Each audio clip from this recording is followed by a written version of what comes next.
assalamu aleykum wa rahmatullahi taala wa barakatuh. Bandiraɓe sehilaɓe musidɓe tedduɓe yeeɓiyankoɓe e hettiyankoɓe Ayaw habrirde télévision Al Mauritania wonɓe nder leydi ha caggal leydi onon foof e kuuɓal on calminama calminali tedduɗi calminali l'islam wonon mbiyama assalamu aleykum wa rahmatullahi taala wa barakatuh.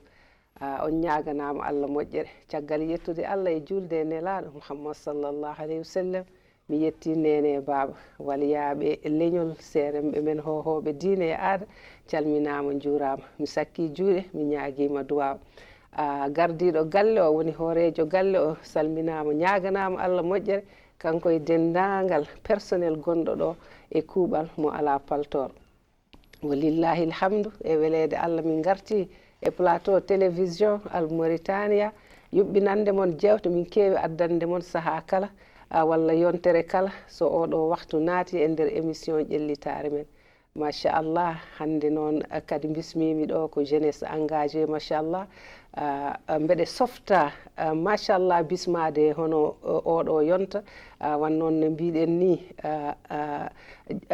leydi men janggo ko kamɓe e ɓesgu ngu ɗum noon sen jiitan eɓe daari e weccirgui ni déjà ne hokka men kam hoolare ne kadi ne ene deeñna ene lelna kadi hakkillaji wannode ɗen gandi machallah seɗen ɗo eɗen en ngala ɗo eɓe mbawa jogade koye mabɓe eɓe mbawa kadi yettinde leydi ndi to foti yettade ɗo taw kadi koye mbadi yonde e mbadi ngarɗori ɗum noon hande bismiɗen ɗo ko cukalel juuɗe woni Issa El Hadj Sare kanko noon bismiɗen ɗo hande mbawen yewtidde makko e wostodirde makko kadi e miijoji e surtout kadi ha mbawen kadi andude to dillata ɗo e kadi surtout fandare makko machallah ɗum noon mi bismomo tan gartene e mbadi yewtere men El Hadj Sar noon no mbimi ni ko étudiant à l'université dans le domaine logistique et transport machallah kadi ko artiste peintre et dessinateur machallah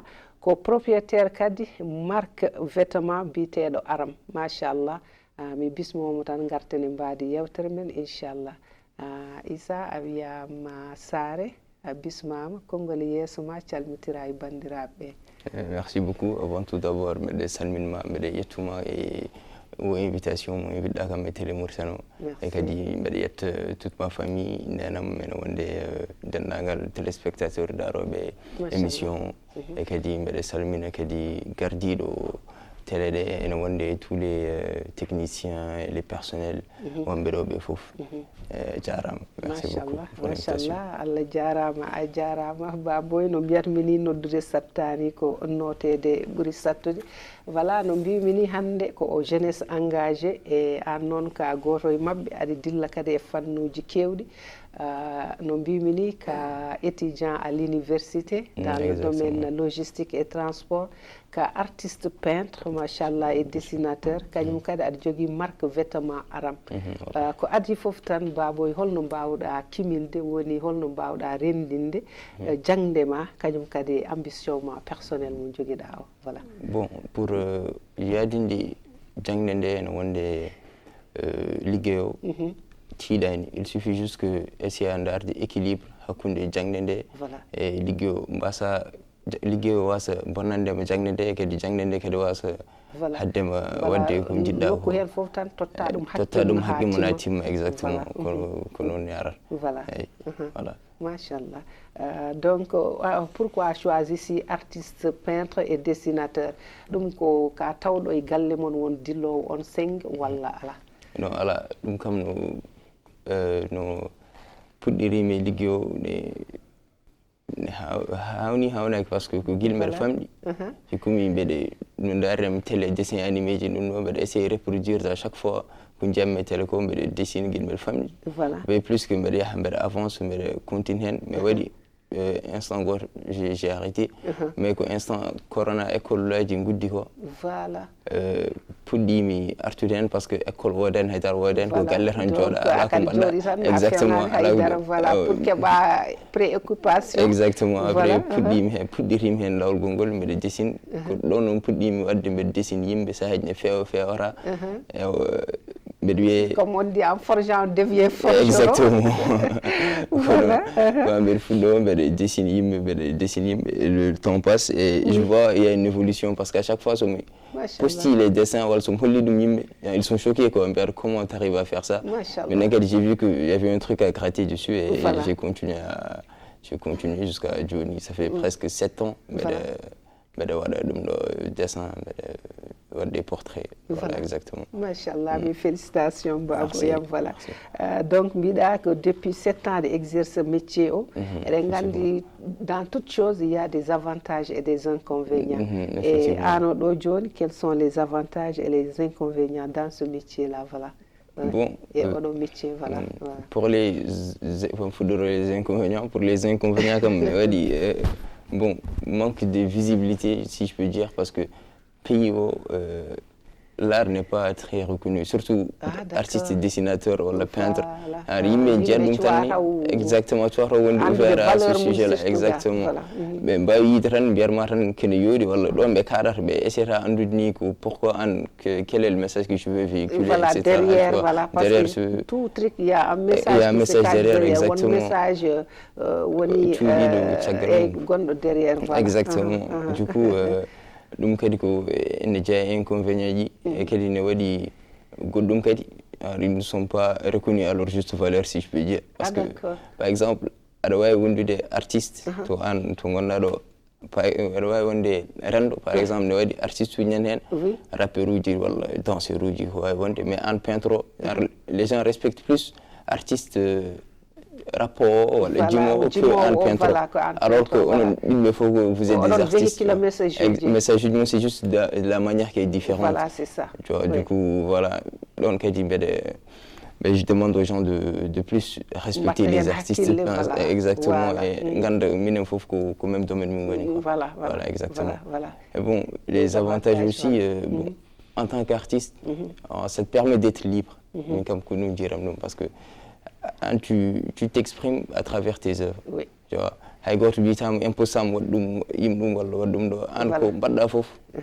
liberté et puis quoi. À la pression, exactement. Qu'on dit véhicule de quoi, véhicule sans souci. Voilà. Du coup, nous avons avantage aro. En plus qu'il ça te rend plus créatif. Voilà. Exactement, ça te rend beaucoup plus créatif. Alors, tu s'ouvres au monde. Exactement, voilà. Tu t'ouvres au monde et tout ça là. Donc, voilà, donc déjà avantage aro. Voilà. Et an joni ngal ɗo meccal est ce que ne namdi koppereje walla woni jogade moyen est ce que ne namdi ɗum? Non, pas vraiment, parce que j'ai commencé à créer un corps et gomme alan. Feeran jogim sa ji jetta kay jam kay jangirta mi dessiner hen wala mi big kay mo jifi de jogoda détermination ran les moyens dum après ma aroy so le jabi mes débuts au kam ça ne demande pas de moyens sonato ka jiddu dans la peinture comme ça demande un peu haydum ni ko sedaran des 2-3 pots de peinture et tableau voilà, et pinceau exactement dum ne hamne namdi c'est moyen ser mais comme ko faré ko hiddi ko ham wadde portrait dum ça demande pas de moyens. Voilà, machallah.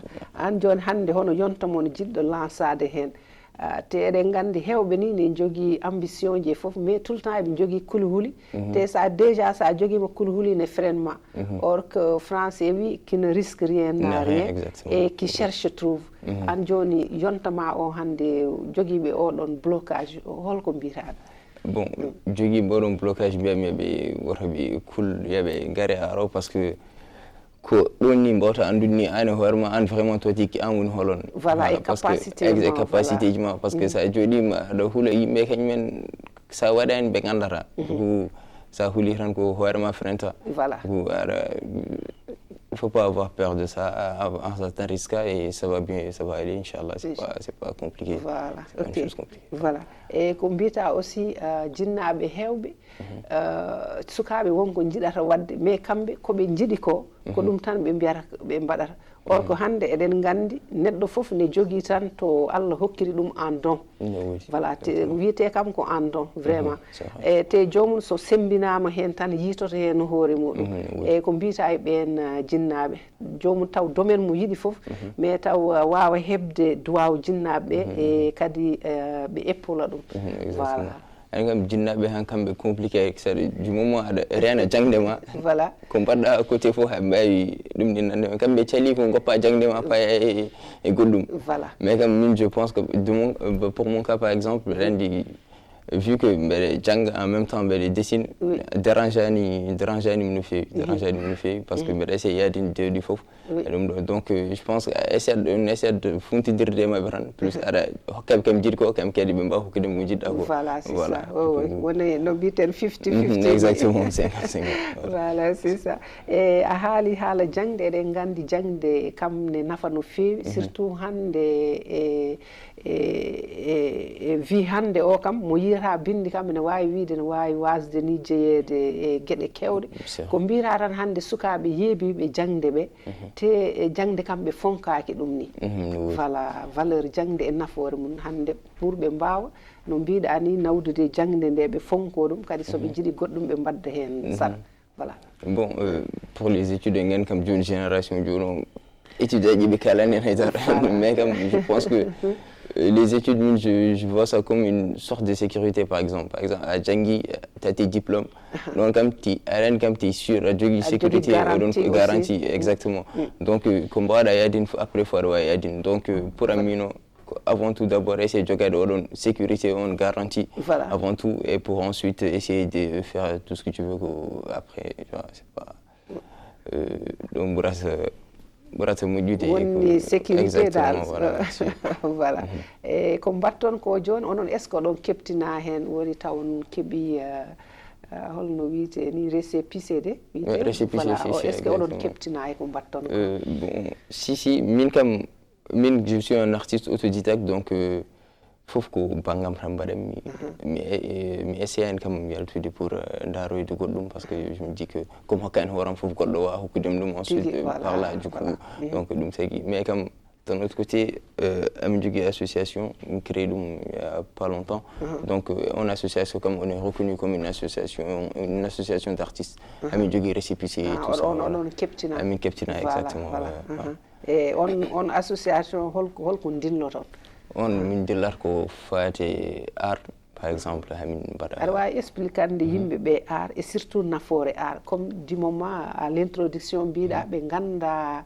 vraiment ɓe tottani ɗum valeur mum mo foti hokkede o voilà pour pamminaɓe holko woni art et nafoore art surtout nder leydi exactement bon art kam ne yaaji a wawi wiide hokka ɗum une explication voilà très précise mais comme en quelque sorte ko gandanɗa hoore ma ko hunde ne wawi rendinde wuro ne wawi développe wuro par exemple so dari dans les occidentaux kamɓe ils donnent plus d'importance à l'art parce que haɓe gandi ko addanata wuro ne wawi wiyete kadi ne rendina wuro en même temps kadi ne il fait en sorte que pays o ne essayer de développer par biais des touristes ouvert au monde exactement voilà aɗa wawi dénonce hen ko jiɗɗa fof aɗa wawi kadi wadde hen ɗum ɗo par ce que d'un côté ne yaaji il y a les artistes il y a les comment dirais-je les musiciens les rappeurs les danseurs les photographes kamɓe ko art ɓe goni et les peintres aussi donc voilà ne rendina ɗum ɗo fof et so ɗum ɗo fof so essayama rendinede yimɓe so concentré men ne wawi nawde leydi ndi to yesso voilà exactement voilà du coup c'est très important comme a wi association mo gonɗon inde nde no wiyete et puis son goni associé goto fof ne jogo pourcentage ko addi walla ko holɗum pour kañum wonata hoorejo association e onon joni ko ne waɗi on pourcentage woni on an joni jogoɗa sa heeɓi 50% an woni hoorejo o e jogo 20 walla 10 ko noon way walla ala on ndendi tan pour ɗum ninde liggodade ensemble voilà association wiyete ko ACA association créée pour la création et l'expression artistique voilà. Bon on min créé ɗum ko 2023 parce que mi tawa hagil créé parce que j'ai rejoint l'association après mais comme ɓe créé ɗum ko parce que ɓe jii pays o ne heewi jeune uji artiste uji mais comme aɗa ganda milieu o no feewi du coup heɗɓe idiɓe amen wonde e milieu o ɓen ɓe essayé créé d' association pour rendinnaɓe minen fof pour min mbawa liggidade min mbawa wadde mbawa avancinde l'union fait la force. Exactement. Et pour les pourcentages, non à la pourcentage que minen tan go fo on est presque au même niveau mais min choisis tan exactement minen fof min danda tan min ligguido à la pourcentage uji mais kam min essayi kam wadde ƴettude hen mawɗo par exemple wiyete ko Amadou Thiam je le salue de passage ko kanko min choisis comme président de l'association. Ne waɗi critère pour le choisir pour l'élire walla ne waɗi critère pour ƴettudemo wona hoorejo walla non pour ɗum min mbanno ko vote parce que go fo chacun est légitime d'être président et oɗon association parce que minen fof presque ko on est dans le même domaine et on a presque la même expérience parce que minen fof puɗɗiɗi donc voilà quand min vote ɓe tan min essayi kanko il s'est pris volontaire pour devenir le président de l'association. Exactement. D'accord, ok. Voilà. Et hol fandare association mon exactement fandare mum c'est de ko mbinomi ɗum ɗo ko au début ko pour essayer rendinde artiste uji les jeunes artistes, les jeunes talents du pays pour essayer avancer aro à notre manière parce que on est des jeunes min gala kam ko won hen ɗum ɗoji won hen capacité pour ɗum mais comme on fait de notre mieux pour essayer d'avancer l'art à notre manière. Du coup ko ɗum ɗo a dénoncer voilà ce qui se passe dans le pays ou autre. Voilà, d'accord, ok. ɗo aɗa jogui aussi no mbimni ka an ka aɗa jogui marque ma taw ko marque comtine wiye Aram holno miijo ngo ardi voilà holno miijo ngo ardi Aram ne ardini ne hawni seeɗa parce que ko jour goto tan mbiɗa joɗino e galle mbiɗa wonde cyclam goto wiyete Hammadou Marsi mbiɗa je le salue de passage lui aussi amin joɗidi tan un jour galano kamin mbaɗi comme d'habitude ɓe jogino carnet am tan mbiɗa dessine ɓe dessinmi carte Mauritanie bindum hen nde dessinmi carte o bindirum hen Aram kanko yi dessin o wi ɗum ne yooɗi est ce que ne essayta wadde ɗum marque walla hunde wimi ala ɗum ko fijirta tan wawa wonde marque après mi continue kadi mbiɗa essaye ƴettude carte Sénégal kadi la même chose mbiɗa fijira ɗum et plus ne yaha min mbiɗa miijo e marque o par ce que hanno kam ko action marque kam o wi kam somi waɗi ɗum marque ne wawi yaade o essaye mi jooɗade jamma goto tan mbiɗa wona e ordinateur am essaye mi dessinde kadi wattude marque o ha dessinde logo o ha feewa battumi logo o yooɗimi après mbimi wattu ɗum marque parce que voilà ne wawi yaade e Aram o kañum ko firti ko mon art to en pulaar Aram voilà mi kañum wonɗo amen mo français exactement voilà du coup ko kañum wonɗo battumi ma pulaar witi ko Aram ko par exemple ɓorni t-shirt o fof ko ma yiiten hoore mum ko ar mum ko aro ko ar men ko enen fof ndendi ɗum voilà exactement voilà et Aram noon holnde yi le jour woni holnde sosa Aram sosa ko le 24 septembre 2024 le 24 septembre 2024 on jaltini marque officiellement et voilà depuis ça fait presque 2 ans joni ko neni ɗum ɗo. On est déjà à la troisième collection plutôt, la dernière collection qui est sortie. Voilà. Donc voilà, ça célèbre un peu l'âme mauritanienne, la culture du pays. Voilà. Vraiment. Donc voilà, j'ai voulu un peu retranscrire ce. Voilà. Et pour autre marque vêtements aussi, est-ce que nous avons aussi coopéré des moyens khalis? Bon, pour Marco, ne namdi pour jogar financement mais comme alhamdulillah comme famille comme ils m'ont soutenu depuis le début donc qu'il kalama idée Marco ran go fo wadi hen ko wawi du coup be nangi hen exactement be nangi hen fi pour Marco ya donc ne namdi moyen kam mais namde ak moyen no fi hewa en kam ko namdi ne namdi moyen seeda tan sa dañi nous puɗɗidirɗa tan inchallah après watta problème voilà exactement tan avance voilà e gila fuɗɗi ha joni a wi ko deuxième collection jaa toon est ce que aɗa yiiti hen hoorema voilà taw vente on yehi fof tan est ce que aɗa yiti hen hoorema dans tous les domaines? Ah bon, ça va, c'est un peu difficile quand même, mais comme ça va, ni tiidi kam pour no ticket parce que c'est la deuxième année et que déjà le début... Oui, le début n'est pas facile. Voilà, le début n'est pas facile. La première fois, ça n'a pas marché comme on voulait, mais comme plus Amine avance bien quand tu veux, tu peux. Exactement, donc Amine essaie de rendre wattude pour essayer yaltude inchallah à l'avenir. Yalla newni Allah waɗi hen ballal ya rabbi. E ɗeɗo gueɗe fof est ce que oɗon laamu ne appuya mon walla kadi les bonnes volontés et autres, non? Bon, pour l'homme, parce que je préfère rester dans mon coin et pour Yalturen parce que là, son rien voilà, donc il y a des associations qui essaient d'aider les artistes et tout ça, mais voilà, je suis plus sur mon côté. Parce que hikka aɗa andi laamu ngu ɓe mbi hikka mawɗo leydi o ni manda makko oɗo ko manda jeunesse e manda minen rewɓe ɓe. Voilà, donc ko kadi joguiɗo kulhuli yaade toon walla ko nandi hen? Mi hulani yaade toon mais kam voilà komi jiɗɗo tan wonde réservé. Exactement, voilà, pour ne pas trop rentrer dans ce... Voilà, ok, d'accord. E ɗo voilà, est ce que oɗon keptina caggal leydi ne walla ala ko nder leydi ndi tan gila puɗɗiɗa? Bon, min kam guila puɗɗim kam mi dañi chance kam hefti ɓuri ni heftinede ko caggal leydi ko leydi ɗi par ce que guila puɗɗim de dessinanomi ko rappeur uji les français là et tout ça etc. Voilà, te no mbiɗa ni comme kamɓe ɓuri andude valeur. Voilà, exactement, voilà. Min kam puɗɗirim hen dessinum par ce que mbeɗa heɗotonoɓe e mbeɗa yinno. Mais à chaque fois, je dessine des du coup, à chaque fois, je dessine.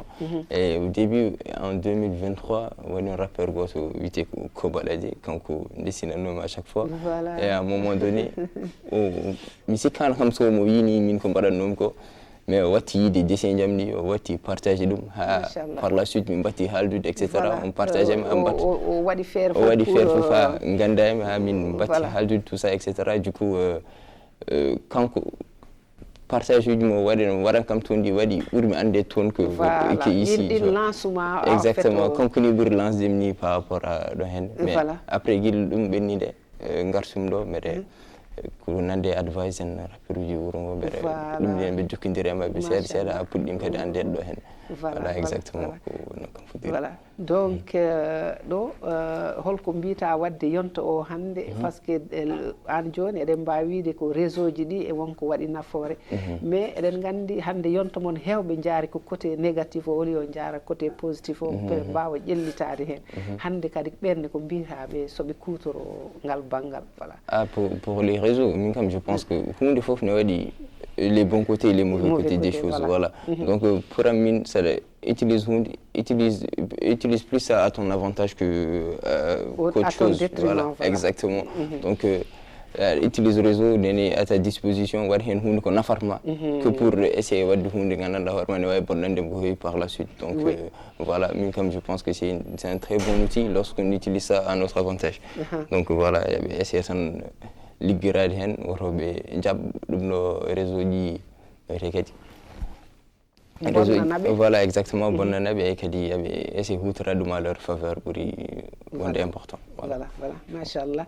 ɗo garammi kadi jogui exposition le 24 janvier duuɗo lewru gonɗen 2026 inchallah jiɗmi andude ko holto exposition watte e kadi programme on ñalawma. Voilà. Exposition watte que le 24 janvier au Totomi Musée National. Musée National watte inchallah. Et bon programme comme ko exposer tableau ji gandanɗa hoorema mbiɗa waɗi ɗum ko guil début vacances uji tableau ji bon thème déjà wiyete ko au delà du regard ko yayi ko woni voilà exactement parce que des fois des gens saɓe jii neɗɗo tan ɓe njiyat ɗum tan ɓe juge ɗum directement ɓe ganduɗa kañum ko woni caggal ɗum l'apparence est souvent trompeuse. Donc voilà, souvent yimɓe ne cache des trucs, des émotions, la colère par exemple, la douleur et tout ça, etc. To kollirta ɗum to kalni jiiɗa ɗumen, ils sont souriants et tout ça, etc. Voilà, mais taw à l'intérieur vraiment voilà, exactement. Mais comme je vois ça surtout les femmes comme voilà, elles sont plus dans ce cas de figure là que voilà, exactement. Vraiment. Donc exposition, donc ça parle des femmes, voilà, de leur souffrance, de ce qu'elles subissent, de la douleur qu'elles cachent et tout ça, etc. Et d'un autre côté, leur importance dans la société, dans le monde et tout ça, etc. Parce qu'elles sont très très importantes, les femmes, dans la vie. Donc voilà. Que l'on expose des jours d'exposition pour essayer de l'autre côté, il y a des nawadi ko suudi ko ene wadi kadi ko feeñi ko exactement deedi fof voilà ene wadi ko yiyata ko e ko yiyato ko e côté goddo kadi ne wadi c'est des portraits, des illusions optiques pour essayer de yimbe ji essayer jouer de leur vision de voir mieux les choses parce que dawa yidi hunde to ana yi dum tan ndaren dum no feewi voilà a labbitinaki voilà exactement on partie ko dum yarata ko pour ça yi a labbitinu ko jiida ko dara tu vois les choses cachées dans le dessin dum jimi holirte dum de exposition inchallah et voilà walla di jogi ko développeta goddum non c'est bon voilà et donc do kadi est ce que odo exposition a hebi sponsor uji walla ko nandi hen parce que webani quand même. Non, ça fait presque 2-3 mois que je sponsorise, mais à chaque fois, ça y est, quand même, je sponsorise parce que de base. Voilà, c'est ma première fois. Exactement, c'est ma première exposition en plus de ça, donc bon. Mais ici, quand même, Daniel, quand je sponsorise, on a une association ADLC, association pour le développement local et la santé communautaire, mais comme sponsorisé comme pour ONG plutôt, ONG, mais sponsorisé comme pour exposition, comme rendre comme sponsor, mais comme Daniel Goediko. Donc hol erango ma faade tan e rendongo e laamu surtout pour wawde épaule de mon onon jeunesse engagée au surtout non bimini minen commune Naywobe kadi min ñaagi Allah ko yo ɓesgu yalla amen ubbu min donc onon keddoto dow leydi onon kadi ngoni yaakare amen onon kadi ngoni woni yaakare leydi janggo ko mbiyata tan gila e jinnaɓe ɓe laamu ngu les bonnes volontés pour wawde sembinde mon onon wonɓe jeunesse engagée Bon, bien même temps qu'ils essayent d'arturer des jeunes et de les soutenir dans leur projet parce que c'est très important. Des fois, il y a des projets mais tu n'as pas vraiment de soutien donc le projet moi ça n'aboutit à rien parce que ils mettent un baleine donc je leur prie d'essayer de voir l'art que je nous dis de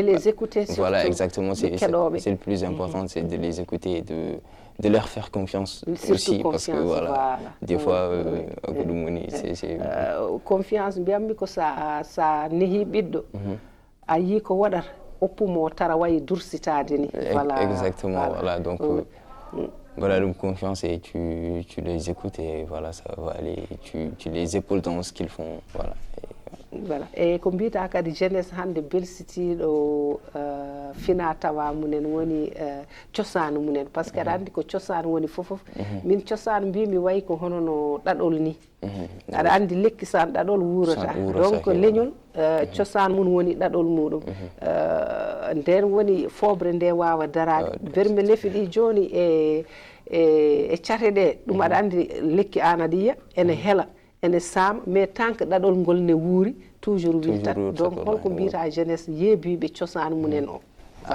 pour moi kam ne hawni seeɗa par ce que mi wawa famde ngara an a tawi hunde mbasa rewde hen aɗa yaha aɗa daariya ko mbasa farnorade ɗum exactement aɗa yaha aɗa farnoro ko yimɓe woɗɓe jeeyi avant aɗa farnoro ko woɓɓe jeeyi kam farnono hoorema a para mbawa yettude hen exactement yiɗan hoorema an a para farnorɗa hoorema a para puɗɗa wiide aɗa farnoro goɗɗum ɗum kam je pense que c'est ko wona hunde moƴƴere eɓe essaye voilà eɓe essaye ƴewtade hoore mabɓe e oɗon domaine. Voilà voilà ko ɗi question ngaji joguinomi Issa Elhadji Sare.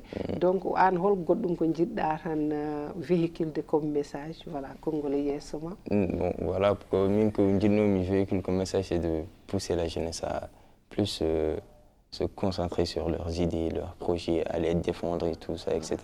Donc je mbeɗen namdi ɓeɗo concentrade kaɓe mbaɗata ko go fof ko domaine mum woni yo liggoyon à fond, parce que ça yahan en à fond a wawa wiide a waɗi parce que a waɗani du coup ça dit wadde hunde yahen tan jusqu'au fond, et après so marchi alhamdulillah, so marchani kadi essaye kadi surtout ko yoɓe ganduɗo aɗa andi saɗi yaaha ma sam wona exactement voilà. Tant que chemin o ne yeeso poɗɗa ko ummitade jaaha no wiite ni tant que lawol la distance ne heddi an yaaduma gasani. Exactement voilà. Parce que min e hooram ni somi ɓami exemple e hooram o marque il pewnum ɗum de voilà. Première fois mi yani jogmu musu mais kam je me suis relevé mais essayi yaade kadi continude hen ha joni machallah mbeɗem heɓa ko jiɗmi hen ko. Donc voilà heɓe wona musa tan, donc ko muñal ko muñal c'est le plus important. Voilà exactement saɗa muña tan ma dañ ko heewi par la suite. Tigi. Donc yaɓe essaye muñde tan e continude kaɓe mbaɗata ko ça va aller inchallah si Dieu veut. Inchallah voilà. Et mot de la fin. Mot de la fin, yettuma pour cette émission. Merci. C'est vraiment enrichissant. Merci. Et yetta kadi denndangal personnel uji wonɓe ɗo ɓe e mo oɗo gardiɗo gallo kadi e kadi mbeɗe salmine les téléspectateurs e kadi mbeɗe salmine moɗon jooɗiɗo ɗo e toute la famille et les amis inchallah. Merci beaucoup. Jarama machallah. Allah jarama a jarama, ñaganimami Allah tan to jiɗɗa yettade ɗo ko an andi, so ɓural ma e nafoore ma nani hen yo Allah waɗane ɗum e junna balɗe moƴƴina battande ya rabbi ayna reena suurahu inchallah. Voilà e ɗum noon bandiraɓe sehilaɓe musidɓe tedduɓe ko tottoreɗen e waktu gasi ha laaɓi, wan noon hojomaji ne doga dartaki machallah. ɗum noon ɓinguel meɗen mignon guiƴon machallah waɗi erago ne jogui exposition le 24 janvier nduɗo gonɗen inchallah. Lieu o kadi siftinam ɗum musée national. Voilà ko toon o waɗata ɗum noon garon keewal e peewal surtout soutenir demo. Eɗen gandi jeunesse engagé kam machallah, surtout enen jinnaɓe ɓe kam ne lelni hakkillaji men, ne ɓuɓni ɓerɗe men, wan noon ko kamɓe goni kadi no mbiɗen ni so doole donki yo doole keɓɓo. E leydi kadi wiyama janggo leydi muɗum ƴewete ko yonta mum hande machallah. ɗum noon toon garon nangon hen aussi mbawon épaule demo inchallah. E kadi yonta wawɓe hono makko kadi on nani yewtere makko nde. ɗum noon so mbawi neɗɗo kam sa felliti tan, sa yiiɗi wonde tan surtout ko goppe wiide laamu waɗani, mais surtout mbiye holko mbawmi waɗande hooram e naftude leñolam e naftude kadi leydam machallah. ɗum noon onon yeeɓiyankoɓe hettiyankoɓe mbeɗe yetta mon mbeɗe jaara mon. no mbimi ni hande min kalanno koye jeunesse engagé, ɗum woni saabi noon bismimi ɗo Elhadji Issa Elhadji Sare, étudiant à l'université dans kadi le domaine logistique et transport, ko artiste peintre dessinateur machallah. Kanko kadi jeeyi marque vêtement aram machallah. en ñaguinimo Allah tan judde balɗe e moƴƴude battane, kadi yo Allah hebbin hono makko en machallah, joguiɓe guilgu ɓernde yiɗɓe wonde machallah. mbeɗe yetta kadi mbeɗe jaara technicien ji ɗi e kuuɓal kañum kadi e caméraman o machallah. wonno to micro ga noon ko banimon debbo Rouguiyatou Hammé Ba. mi hokka mon tan kadi aadi ha yontere fandi so weeli Allah. ɗon e nden yen gone jaam nder gaynaka Allah e nden kamun wuro e ladde funnague hirnague rewo e worgo. Wassalam.